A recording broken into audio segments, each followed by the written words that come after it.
Thank you for joining us for this look at the best original reporting from KPBS News this week. I'm Maya Trabulsi. In this newscast, we'll have a look at the return of the Rock and Roll Marathon after it was canceled or delayed twice due to COVID-19. A zero-emission ride to school in the South Bay sees some of the first all-electric buses to be added to the fleet in Chula Vista. And San Diego gets serious on ghost guns, the new steps taken to deal with untraceable weapons used in violent crimes. We start with a moment that changed everything for a neighborhood in Santee. A small plane slammed into a residential street near Santana High School. KPBS reporter Matt Hoffman has more on Monday's crash and the lives affected. Oh my God, a plane crashed into this UPS truck and into this house right by our neighborhood. My first reaction was, this can't be real. Is anybody in the house? James Slaff-Gruel's parents were sitting inside their home watching TV when the plane and the ensuing fireball came ripping through their home. Neighbors who heard the crash came to their rescue, pulling the couple from the burning house. The people who risked their lives to save Mom and Phil, I have no words. You just cannot say thank you enough. Thank you isn't enough. These people just risked everything for people they don't know. The couple were taken to UC San Diego Medical Center, and their son says they are conscious and talking after suffering third-degree burns, but he's worried. It's the emotional side that you are kind of, unsure about. You don't know how somebody is going to react to all this once, the shock finally wears off and they see their house like this. The plane crash killed 2 people, the pilot and a UPS driver who was just in the wrong place at the wrong time. Federal investigators are trying to determine what caused the crash, but we know from air traffic recordings that the pilot, who's been identified as Dr. Seguda Das from Yuma, Arizona, kept climbing and then descending his aircraft. Low altitude alert. Climb immediately. Climb the airplane. Maintain 5,000. Expedite climb. Climb the airplane, please.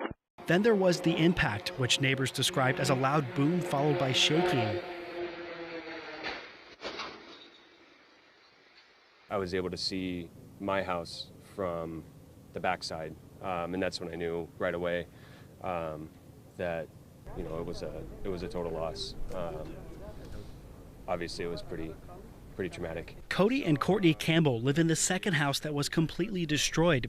They were both out of the house and at work when the plane crashed, but Cody was supposed to be home early and his wife was unsure at first if he was safe.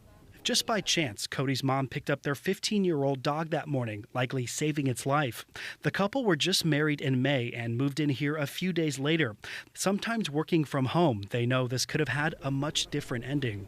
With all luck, we'll be able to put some of the pieces together. But most importantly, like I said, we could be doing much different interviews with us right now. And Those things aren't important.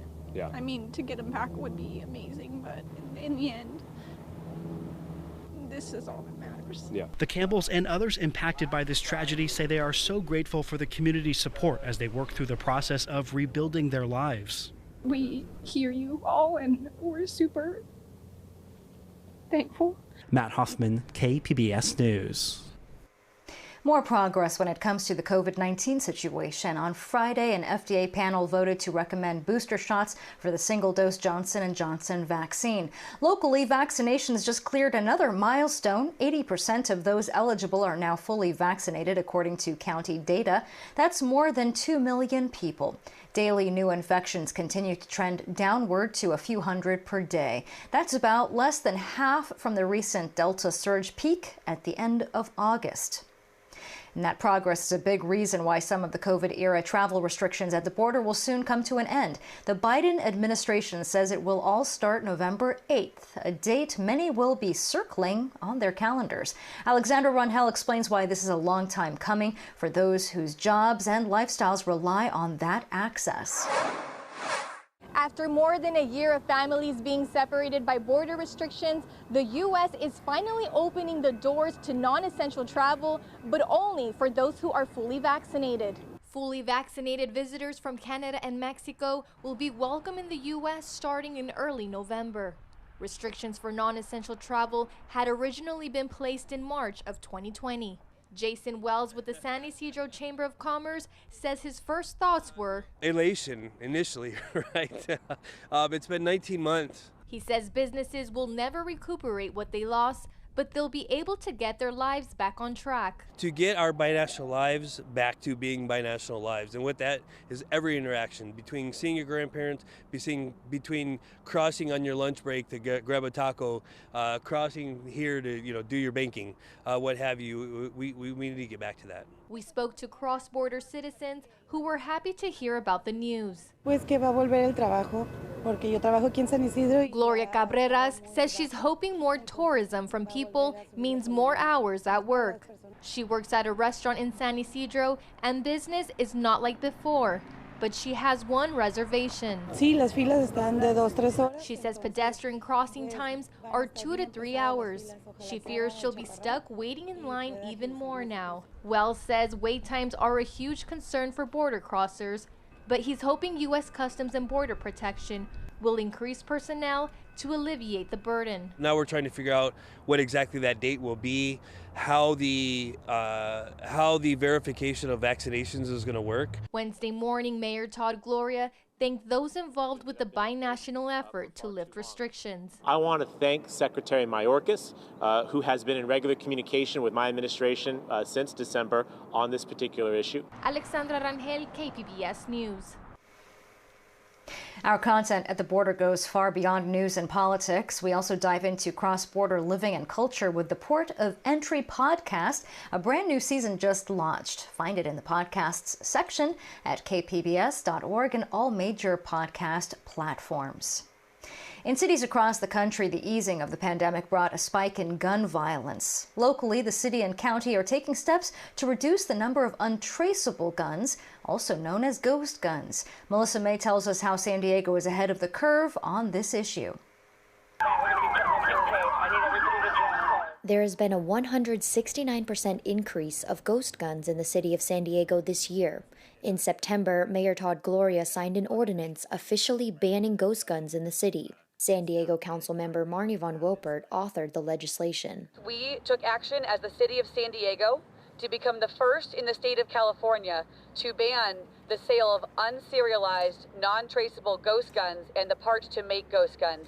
Von Wilpert took a stand after the gas lamp shooting involving a ghost gun this past April. To get ghost guns out of the hands of people who cannot safely own a firearm. Get guns out of the hands of anyone who threatens a school, a place of worship, an office, themselves, or a domestic partner. Now other levels of government in San Diego are joining the fight against ghost gun violence, including San Diego County.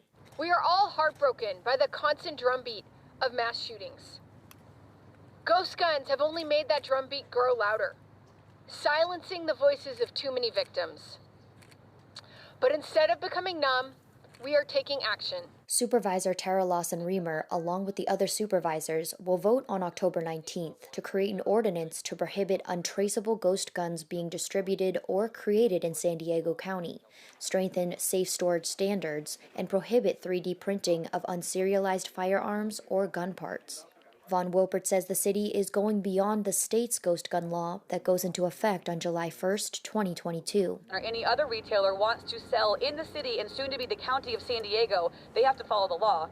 And they have to sell gun parts that are pre-serialized and identified so that they don't increase the proliferation of ghost guns in our communities. Johnny Santana is a member of Team Enough, a youth-led organization to end gun violence in America, and was shocked by the increase in ghost guns. Ghost guns represent an opportunity for a lot more violence to happen. Santana has lost family members to gun violence and hopes this ordinance saves lives.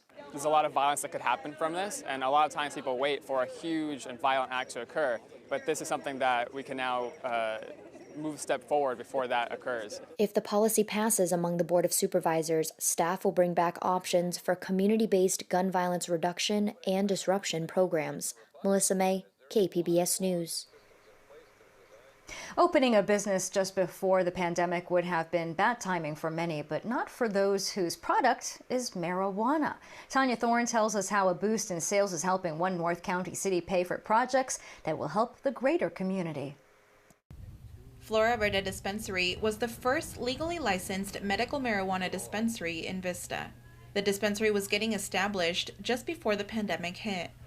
Owner Justin Chrisman thought the stay-at-home order would put them out of business. He was wrong. All of a sudden, people are stuck in their homes. They need a lot of, release and therapeutic medicine. So we had a lot of stress, a lot of anxiety, a lot of depression that people were battling. So they came to us for their, holistic alternative, and sales started to spike. And his business wasn't the only one thriving. In the last fiscal year, the city of Vista reported more than $5 million in revenue from the cannabis sales tax. In April, City Council had agreed that $4 million in cannabis sales tax would go to the general fund, so the $1 million left over would be used to fund special projects. The city will be using that money on youth scholarships, a new sheriff's deputy, park maintenance, and undercover operations to stop shops from selling marijuana to minors. The city hasn't done any of these operations, says Nanette Stam with the North Coastal Prevention Coalition. Making sure that businesses are obeying the laws we set around youth access. And so best practice is to do decoy operations to see if businesses will sell to minors when they shouldn't be selling to minors. So it's really what we've learned in the past. Dispensary owner Chrisman says he welcomes the undercover operations. Which is a very valid concern that we all share. I'm a father of 2 daughters. My business partner has 5 children, so it is something we believe children under the age of 18 should not consume cannabis as your brain is still developing. Marijuana sales expanded to recreational use in Vista this year. Chrisman is hopeful sales will increase and more revenue can go towards city projects. The extra tax revenue, which now helps us to add, sheriffs to the streets and ambulances to the street, increasing safety. Tanya Thorne, KPBS News. And here are some of the stories that got the attention of our digital audience this week at kpbs.org. Kaiser nurses pass a strike authorization vote, clearing the way for a potential work stoppage here in Southern California. More granny flats are popping up in San Diego, and the Housing Commission just released an update on the program's rollout. And get ready for more freeway construction in North County as work begins on the final phase of a big carpool lane extension. In the South Bay, one school district now has a zero-emission way to get their kids from A to B. Education reporter MG Perez rode along with one of the drivers of these new electric school buses. Libni Lopez has a daily checklist that includes a review of every inch of her school bus. What it does not include is a sound check. Before sunrise, there is the loud rumble of diesel engines spewing noise, fumes, and smell from many of the buses here at the Chula Vista Elementary School District bus yard. You don't even notice. It's magical. But 10 of these buses are not like the others. Lopez drives one of the zero-emission electric-powered school buses now owned by the district. They were paid for with grant money from the California Energy Commission. The money was given to the district in 2019, but the COVID pandemic and shutdown kept the electric buses off the road until now. They are clean and technologically advanced. I feel it's safe because if something happens, one of the doors opens, the bus will stop. So I feel that it's safe. The Chula Vista District is committed to safety first when transporting its students. We obviously have a number of green practices in place, and our electric fleet enables us to reduce our carbon footprint, makes the air around our buses cleaner. Electric school buses are certainly good for the environment, but more importantly, they're good for student health too. Traditional diesel fuel buses can create air pollution that science has determined can trigger asthma in healthy children. Jihan Cha puts her 10-year-old son on this electric-powered school bus every morning, and she's clear on the benefits. Yeah, I think it's better for the environment, for the kids, and for the earth. It's fun. 6-year-old Artian Cervantes and his mother are also big fans of the new buses. It's his first year in school, so for him going up on the bus, he gets all excited. And he's like, "Yay, I'm riding the bus!" Libni Lopez says her riders also like the high-powered air conditioning system, and happier children makes, she says, her job more enjoyable. They just want someone to listen to them, and I'm always cheer them up. The new electric buses are proving so successful on the road, the San Diego County Air Pollution Control District has given Chula Vista school officials money to purchase 2 more to be delivered in time for the next school year. MG Perez, KPBS News. There are a lot of pieces to solving the climate puzzle. One of them is building more housing near transit. KPBS Metro reporter Andrew Bowen tells us about a development in the South Bay that's now moving forward. The Palm Avenue trolley station in the South Bay has an abundance of parking. That was the case even before trolley ridership plummeted due to the pandemic.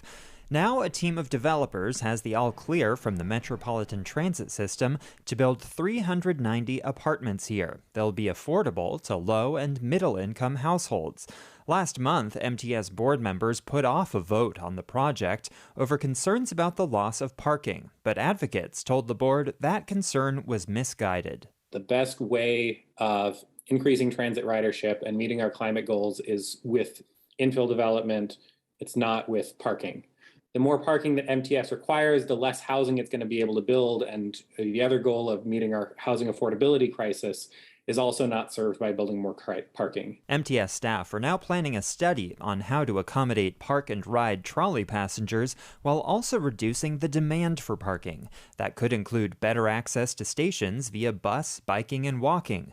San Diego City Council member Vivian Moreno says she's happy with that plan going forward. We can't just eliminate parking and stop there. We have to develop a better transition option to access the station and actively sell them to our customers. MTS owns more than 50 acres of prime real estate adjacent to public transit scattered across the county. That's land that could be key to helping solve the region's housing shortage. But the debate over how or whether to develop that land and how much parking a public transit agency really needs is likely to continue. Andrew Bowen, KPBS News. October is Filipino American History Month, so it's the perfect time to launch the first ever San Diego Filipino Film Festival. Beth Accomando shows us how this event adds to an already rich local movie scene. When Benito Bautista and Emma Francisco started making films years ago, they felt like they had no platform to show their work. When they came to San Diego, they decided they wanted to make a difference to both the Filipino and filmmaking communities. So they founded San Diego Filipino Cinema, says Executive Director Bautista. Our mission is to discover and exhibit compelling films from the global Filipino filmmakers to the diverse community in San Diego. This week, the nonprofit organization hosts the first ever San Diego Filipino Film Festival, which will showcase more than 40 films in person and another 30 online. What we're excited about is that we have given San Diego sort of a platform to see and be curious and find out what we have globally, because there are a lot of Filipinos globally. And the experience of a Filipino in Africa or the Philippines or California may not be the same. It's an opportunity to not just showcase fresh voices, but to support them, says Francisco, who's in charge of programming. That's really what we're excited about, hopefully to inspire young filmmakers to share their own stories and hopefully give them the tools that they need in order to be a sustainable filmmaker. But putting on a festival for the first time can be a challenge. We are inspired, but we're nervous because this is a test. We wanted to see if we can engage the community in participating in familiar stories or stories that they've never heard or stories moving forward that are coming from a younger generation. We don't know how they are going to engage. Will they engage running to the theater? That will be awesome. Or they will not go. Benita and I have dreamt about this for a long time since, we were in the Philippines filming our films and watching the audience, how films made such an impact to them. We realized the impact, the transformative impact of cinema and how we can actually change our motivation for existence because of the things that we see and we hear, especially when the filmmaker's there, and then we learn about the process and the meaning and the subtext. It's a shared humanity. It's still we share the same emotions, we share the same struggle and hurt and pain and love and all those things. Oo. Ano yun yung kasi ako naman. It is simple, but it is powerful at the same time. This Thursday's opening night and the awards gala will be at the Mingay Museum in Balboa Park. Christina Godinez, corporate and community liaison for the museum, is excited to show off the newly renovated venues at the Mingay. I'm excited to use this opportunity to show other arts and culture nonprofit organizations that this space belongs to them. It's not just about Mingay, it's about sharing this space with everyone. Bautista is excited about the film lineup, starting with the opening night film. It's a feature documentary that represents Asian American women, music, aging, discrimination. It's entitled Fanny. Bautista is not only thrilled to be showing these films, but also to be showing many of them in person, because there's a magic to watching films together. And the reason is because we might be 4 people in the theater, but we share the fluctuations and the emotional ups and downs of the film. And I'm excited to experience that with the audience. With an impressive and diverse slate of films, San Diego Filipino Film Festival will attract far more than 4 people. It's a welcome addition to San Diego's rich array of film festivals and offers a wonderful complement to our San Diego Asian Film Festival by allowing an even greater representation of a Filipino perspective. Beth Accomando, KPBS News. Many cities now have their own rock and roll marathon, but the event got its start here in San Diego. After the pandemic forced a hiatus, the race returns this month. Claire Tregesser caught up with some of the longtime runners who will take part. So, in '98, I ran my first marathon and did rather poorly, and that led to me doing a second rock and roll marathon. Bill Aaron, with his long Forrest Gump beard and rock and roll running jacket, looks exactly like what you'd expect of a legacy runner, meaning he's never missed a single race. And then I kind of decided that I was sort of enmeshed in it, and I did 3, and I did 4. And then in 5, they gave us a really sweet patch for being a legacy runner, and one thing led to another. And then he kept racing for 23 years. But then COVID came, and the event that's normally held every June was canceled. On the one hand, my body felt enriched by the fact that I wasn't banging out these obnoxious Saturday runs. But on the other hand, it felt a little weird because I wasn't engaged like I normally would be. The June 2021 race also didn't happen. It was postponed to this October 24th. And when runners line up in Balboa Park, Aaron will be there, even though he's not used to running a fall marathon. I can't imagine not being there October 24th, irrespective of how I think the marathon for me personally is going to go. I can't imagine waking up the morning of October 25th and realizing that I did not toe the line the previous day. The runners come in this way off of Ash. Meryl Leventon is the race director. She's preparing for an unusual race after almost 2 years of uncertainty. It feels kind of surreal to actually be talking about it right now because we didn't know when we were going to be racing. There are still COVID precautions to take, no shuttle buses, and runners will be much more spread out at the start. She expects 20,000 people this year, which includes people who are signed up in 2020 and deferred, and also new people who picked up running when gyms were closed. I'm excited to welcome all these new runners that have picked up this hobby during the pandemic. So I would say the overall level of excitement is higher than usual. Making up for lost time. Wendy O'Dwyer has already run a few races this summer. She normally runs several each year and says during COVID, she felt the loss of the starting line. I wasn't motivated to run.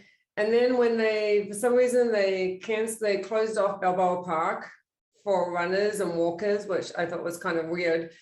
but because I couldn't run through the park. Now she's eager for the race, which has lots of entertaining sights from San Diego along the way, from Balboa Park to drag queen cheerleaders in Hillcrest to the Military Mile in North Park.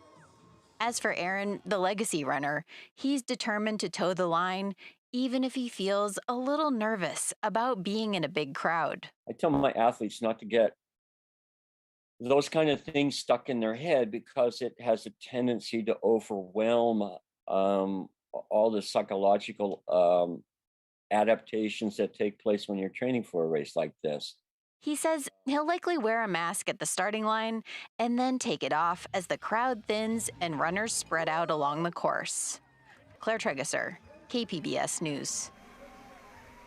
You can find that story and stream all of our content on the KPBS YouTube page. We also have full episodes of Evening Edition and KPBS News This Week. Just search KPBS News on YouTube. We hope that you enjoyed this look at KPBS News This Week. I'm Maya Trabulsi. Thanks for joining us.